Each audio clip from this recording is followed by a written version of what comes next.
from Australia. I'm Raewyn Connell, and I'm very pleased indeed to be able to say some words to the Ubuntu Congress, and I wish you all the well at this meeting. I'm a social researcher, and I have been involved in research about men and masculinities now for about 40 years. When I began work in this field, it was a very small, very marginalised field of knowledge. In fact, many people thought it was rather strange. Now it's a well-recognised international field.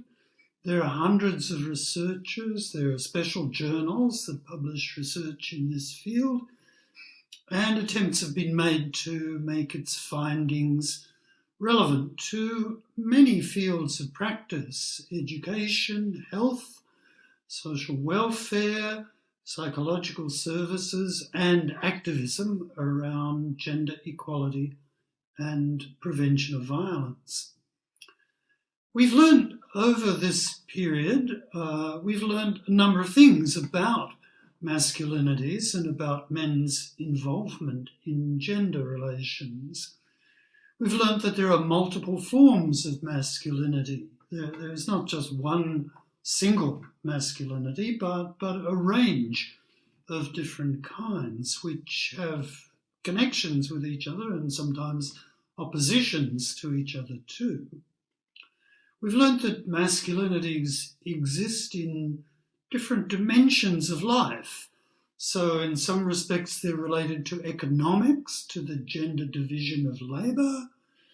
In some respects, they're related to sexuality, different types of sexuality. In some ways, they're related to culture and are constructed differently in different cultures too. We've learned that social context is important to men's lives as it is to women's, and that the pattern of gender relations can be very different in different social classes, different ethnic groups, different nationalities and religious groups. These are all ranges of variation, not fixed patterns.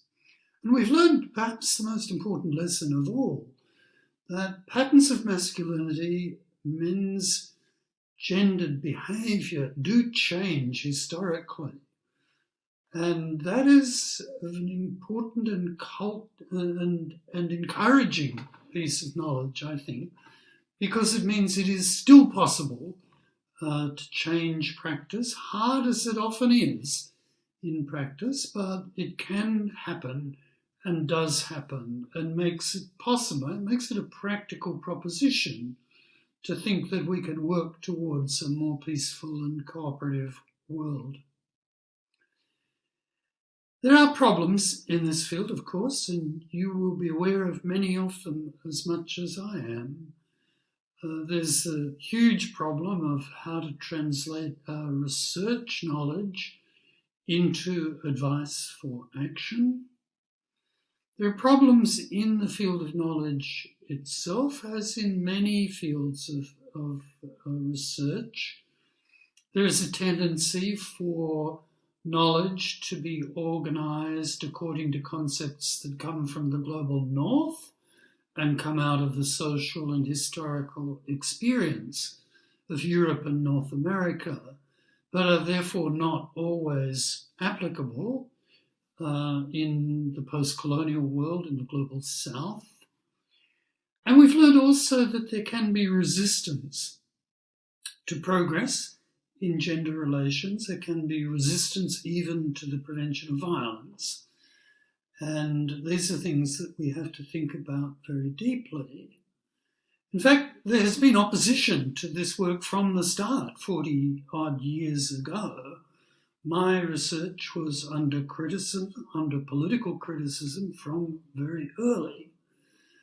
This is sometimes a matter of what has been called backlash against feminist work of any kind. Sometimes it's a more passive, generalised defence of men's privileges, a feeling that men are entitled to be boss in the home or in the workplace, and that it's somehow against the order of nature if women should gain equal power. So there are different forms of resistance. It's something we do have to expect. One thing that concerns me, I think, is that the resistance has, in the last 10, 15, 20 years, gained some new dynamism and new ideas. So it has in some ways become more dangerous, I think. We've seen in many parts of the world the rise of a kind of authoritarian populism in politics, leading to national leaders who are, misogynist or simply heavily patriarchal. We've seen politics itself restored into a kind of power cult in quite a toxic way. And at the same time, and sometimes connected with this, we've seen kind of culture wars arising, sometimes from religious groups, sometimes secular, which are hostile to the concept of gender or gender relations. We've seen mobilisations in countries as far apart as France and Brazil, right-wing political mobilisations against feminism, against gay rights, against activism by men for more gender equality.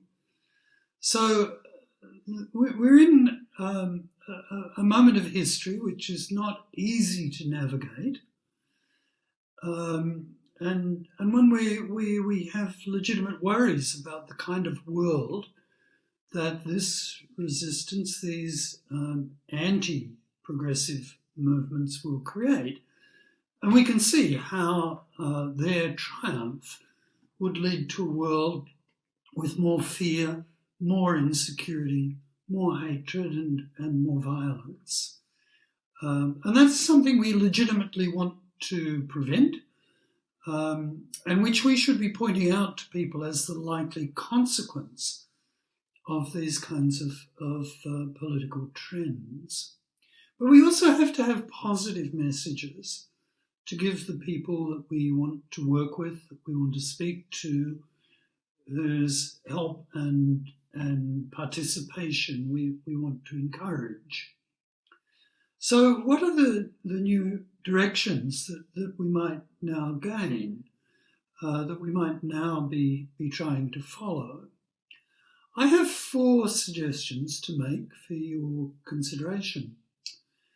Firstly, that we really need an agenda which gives a very high priority to the concept of social justice.